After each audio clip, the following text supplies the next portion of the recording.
Bonjour à tous et à toutes, bienvenue sur notre plateau. Nous sommes sur Free Matin, une émission d'information et de divertissement. J'ai le plaisir de recevoir dans un instant Kader Achirou pour la une des journaux. Bonjour.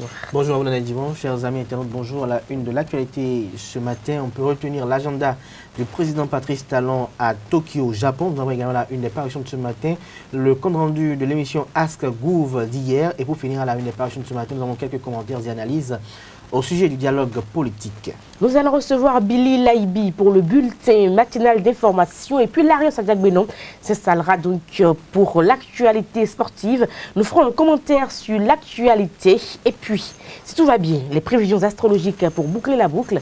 Bienvenue à tous, bonjour, voici la une des journaux. Papa. Oui, ma fille. Tu sais, je t'ai dit qu'après mon bac, je veux devenir journaliste reporter d'images, non? Papa, tu penses m'inscrire où? Esaü, papa. Waouh! Maman, maintenant que j'ai eu le bac, je veux faire les finances et trésors. Tu comptes m'inscrire où? Esaü, mon fils. Esaü? Oui, maman! Papa, Oui. tu sais qu'après mon bac, je veux être diplomate, non?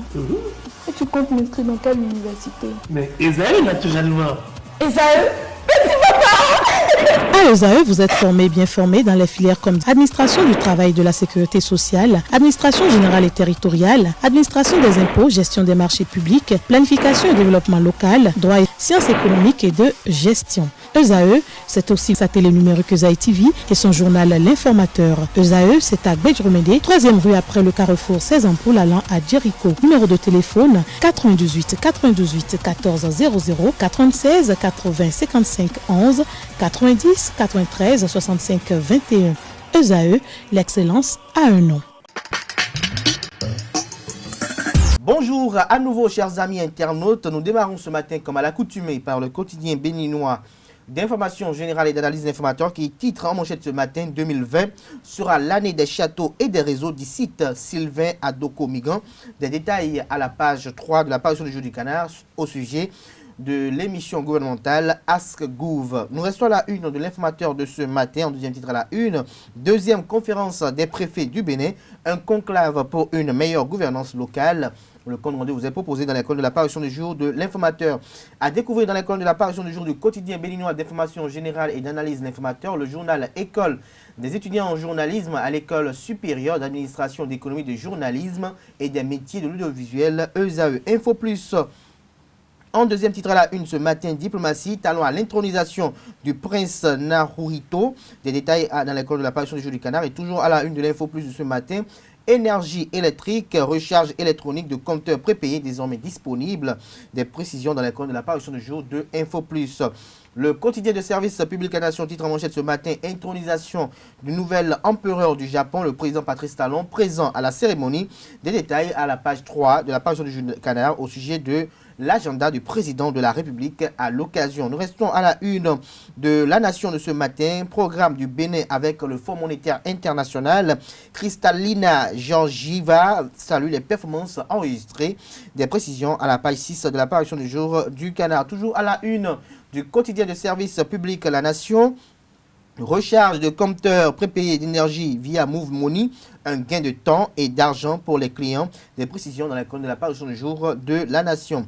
Le nouvel observateur en manchette ce matin, 8 mois déjà, 200 agents du ministère de l'économie et des finances croupissent à la maison. Des précisions sur cette manchette à la page 3 de la parution du jour du Canard. Le matinal à présent.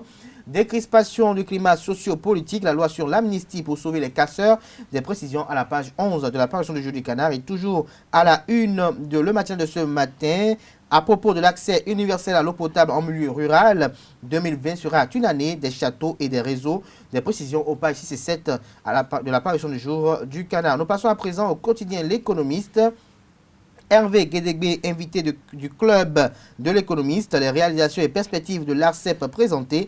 Des précisions aux pages 3, 4 et 5 de la parution du jour de l'économiste. Matin libre à présent en soutien à la résistance. Komikoutié lance Sauvons le Bénin. Des détails sur cette conférence animée par l'ancien argentier national à la page 2 de la parution du jour du Canard. Toujours à la une de Matin libre de ce matin, affaire disparition de 4 milliards de francs CFA à la Direction générale des impôts, la Cour de répression des infractions économiques et du terrorisme se déclare incompétente. Des précisions dans les comptes de la parution du jour du Canard. Le Béninois libéré en manchette ce matin parle de débordement des eaux au niveau du pont Djono à Godomé. Le ministre des Infrastructures et des Transports, Hervé Romé, constate et rassure. Des précisions à la page 3 de la parution du jour de Le Béninois libéré. Toujours à la une de Le Béninois libéré de ce matin, arrestation à Godomé d'un individu pour confection frauduleuse de cachets. Encore une prouesse du directeur général de la police républicaine Soumaïla et ses éléments. Le jeune commissaire de Godomé dans l'option délinquance zéro sur son territoire. Fraternité pour mettre un terme à la une des journaux de ce matin. Gestion des inondations au Bénin. La responsabilité des gouvernants à l'épreuve des pluies diluviennes. Rouedonou, la NAS aux motocyclistes. 248 maisons et 350 hectares de culture dévastés à Dogbo. Des précisions dans les comptes de l'apparition du jour de la Fraternité. Et ce jour au Japon, Talon assiste à l'intronisation de l'empereur Naruhito. Nous vous invitons à présent à suivre le bulletin matinal d'information avec Billy Laibi. Mesdames et messieurs, bonjour. Le chef de l'État, Patrice Talon, s'est rendu au Japon ce lundi 21 octobre 2019. C'est dans le cadre des cérémonies d'intronisation du nouvel empereur Naruhito. Il faut noter que sa participation à cet événement va renforcer davantage l'axe de coopération Cotonou-Tokyo. Pour rappel, c'est la deuxième fois que le président Talon se rend au Japon. Il y était dans le cadre de la 7e conférence internationale de Tokyo pour le développement de l'Afrique TICAD. Le ministre des Infrastructures et des Transports, Hervé Romé, s'est rendu ce lundi sur le pont de Djonou reliant Calavi-Godomé. L'objectif visé était de constater l'état de l'ouvrage après le débordement des eaux sur la route inter-État Cotonou-Niamey. En effet, la montée des eaux liées aux pluies incessantes depuis plusieurs jours a entraîné l'inondation de la voie, ce qui rend la circulation difficile. Au vu de ces constats, le ministre a rassuré les usagers que la stabilité du pont n'est pas menacée.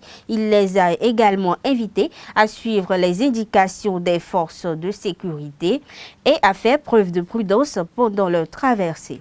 Des millions de bras valides africains ont été déportés en Amérique de 1450 à 1869. Au Bénin, la ville de Ouida était l'un de ses principaux camps d'embarquement des esclaves après leur capture. Nous vous invitons à découvrir les différentes étapes de cette tragédie avec le diplomate marocain Mohamed Zine El Abidine.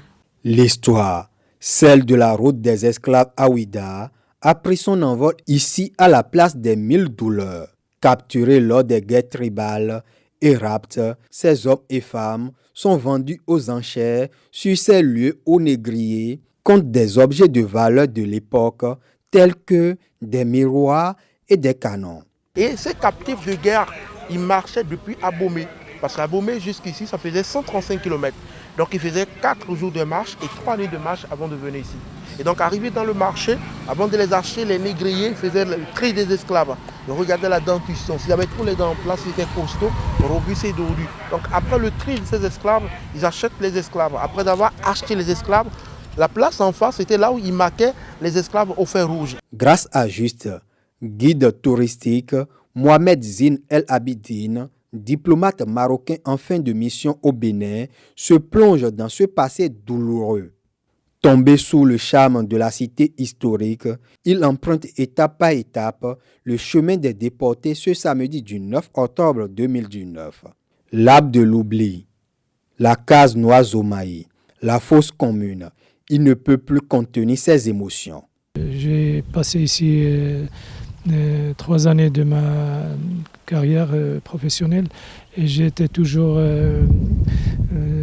attiré pour effectuer des visites donc dans ce sens humain et dans ce sens également culturel qui évoque l'histoire de l'humanité dans une région du monde qui a subi beaucoup de souffrance et malheureusement qu'on ne parle pas beaucoup et qu'on évoque parfois dans des cercles fermés, universitaires, académiques et tout, mais médiatiquement parlant.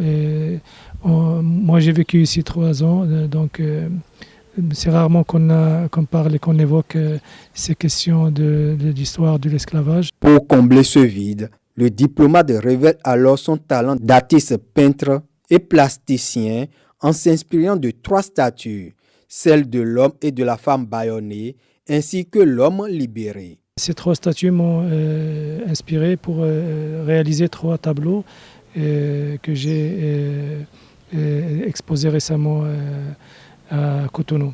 Donc voilà l'un des 3 statues, sauf que moi j'ai un peu changé ou j'ai ajouté certaines contributions personnelles, une touche personnelle, lorsque j'ai changé les lianes ou les cordes par des chaînes. Ce voyage dans le passé se termine avec les étapes de l'arbre de retour et de la porte du non-retour, érigée à la plage de Ouida en 1995 à l'initiative de l'UNESCO. Mesdames et messieurs, ce sera tout pour ce bulletin de l'information. Merci de l'avoir suivi. La grande édition du journal est prévue pour 19h. Commentaire sur l'actualité. Nous parlons donc de Alain Orunla, ministre de la Communication et des Postes, porte-parole du gouvernement qui a du mal à se faire comprendre, évidemment, donc par les communicateurs. Parce qu'il y a une campagne qui est lancée pour le discréditer. Tout à fait, Madame Dion, comme vous avez si bien l'observé depuis quelque temps, depuis la promotion de l'avocat Alain Orunla au poste de ministre de la Communication de la Poste et porte-parole du gouvernement. On constate avec beaucoup de désolation que les Béninois s'adonnent à une mauvaise manie, à une vilainie, qu'est de chercher à discréditer Alain Orunla, qui est désormais porte-parole du gouvernement. Et les commentaires vont montrer, à travers d'abord la rediffusion de certains de ses propos sur des émissions par le passé en 2016. Nous avons également à l'actif des activistes recrutés pour aller contre lui également des commentaires les plus nauséeux que nauséabonds et soporifiques. Mais ce qu'il convient de retenir aujourd'hui, c'est que Alain Orunla est un acteur politique. Par le passé, il a eu à donner des opinions en tant qu'avocat, en tant que technicien, en tant que conseil d'un homme qui était en difficulté. Aujourd'hui, dans une posture d'acteur politique, on ne peut pas se prévaloir, je dirais, cette science de pouvoir comparer un acteur politique à un technicien. Je crois qu'il y a une grande différence à ce niveau.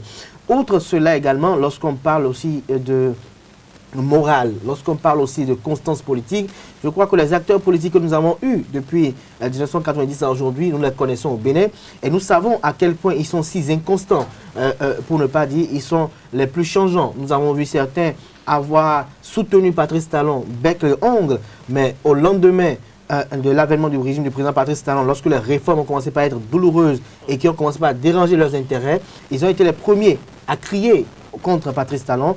Ainsi va le Bénin. Alors, si Alain Orunla, par le passé, est allé à commenter des agissements du régime de la rupture, et qu'à l'avenir, il a vu que peut-être il était dans une errance, ou peut-être qu'il était en train de se tromper, et qu'il décide désormais d'adhérer à la coalition d'alors Bénin en route, quitte à ce qu'après, il devient membre de cette nouvelle formation politique qu'est le Bloc républicain, alors qu'il a eu une adhésion totale à la nouvelle réforme du système partisan, et que après cette sympathie qu'il a fait avec le chef de l'État décide de le promouvoir, cela n'entache rien. Il n'y a que les jaloux qui s'agitent, il n'y a que les aigris qui s'agitent. Je pense que nous ne devons pas tout le temps rester dans cette philosophie. Donc nous allons dire que s'il arriverait que le président Patrice Talon aurait besoin du ministre d'État, l'ancien ministre d'État Komi Kouché pour être son ministre, nous allons dire que Komi Kouché est désormais de match avec Patrice Talon, nous allons dire que Komi Kouché a été vendu par Patrice Talon, nous allons dire qu'il faut ressortir désormais toutes les conférences de presse animées par Komi Kouché sur Patrice Talon. Je crois que non. Chacun, quand il est nommé ministre, qui est d'abord, quand on se réfère aux exécutifs, être ministre, c'est être serviteur. Alors, dès que quelqu'un décide d'accepter servir la nation, servir la République, pour moi, d'abord, c'est quelque chose à louer. Et donc, il faut que les uns et les autres, dans leur posture qui traduit toute leur aigreur à l'encontre d'une personne, qui puisse ne pas être beaucoup plus lucide. Je crois que le temps est aujourd'hui à des philosophies plus raisonnables et non ces philosophies totalement antiques, et que l'on puisse aller vers l'avant. Ce à quoi les uns et les autres s'attendent, ce n'est pas les entrechocs entre les fils et filles de ce pays. Nous espérons qu'un jour, nous verrons Patrice Talon, Boni Yayi, Sébastien Djamé-Ajavon à bord d'un même véhicule pour ne pas réfléchir ensemble sur le bonheur de la démocratie, sur le bonheur du pays. Mais quand on est dans cette philosophie, alors le jour où on verra Boni Yayi avec Patrice Talon, on dira qu'il est de mèche avec Patrice Talon. Le jour où on verra Sébastien Djamé-Ajavon avec Patrice Talon, qu'est-ce qu'on dira? Je crois que l'idéal de tout patriote, c'est que les uns les autres puissent s'unir. Je crois qu'il y en a qui ne souhaitent même pas qu'il y ait cette union parce que l'union de ces fils et filles du Bénin qui sont en dispute aujourd'hui fermerait cette filière que d'aucuns qualifient très honorablement de clébéture. Voilà. Merci à vous, Kader Achirou. Nous allons passer à l'actualité sportive avec l'Ariança Jack Bénon. Bonjour, chers amis internautes. Nous commençons par les nominés pour le Ballon d'Or France Football 2019. La liste de ces nominés a été dévoilée tout au long de la soirée de ce lundi 21 octobre 2019. Parmi eux, on note la présence de 5 joueurs africains. Sadio Mané est le plus coté de ces derniers. Et Mohamed Salah et Pierre-Emerick Aubameyang, le Gabonais, tous ces 3 joueurs ont terminé comme meilleur buteur de la Première Ligue lors de la saison écoulée. Riyad Mahrez, champion d'Angleterre 2019, et Kalidou Koulibaly, meilleur défenseur de la Série A en Italie. Ils sont en compétition avec les recordmen de cette distinction individuelle dans le monde du football, Lionel Messi et Cristiano Ronaldo. Il faut également préciser que les Français Karim Benzema et Kylian Mbappé figurent sur cette liste des 30 finalistes pour le Ballon d'Or 2019.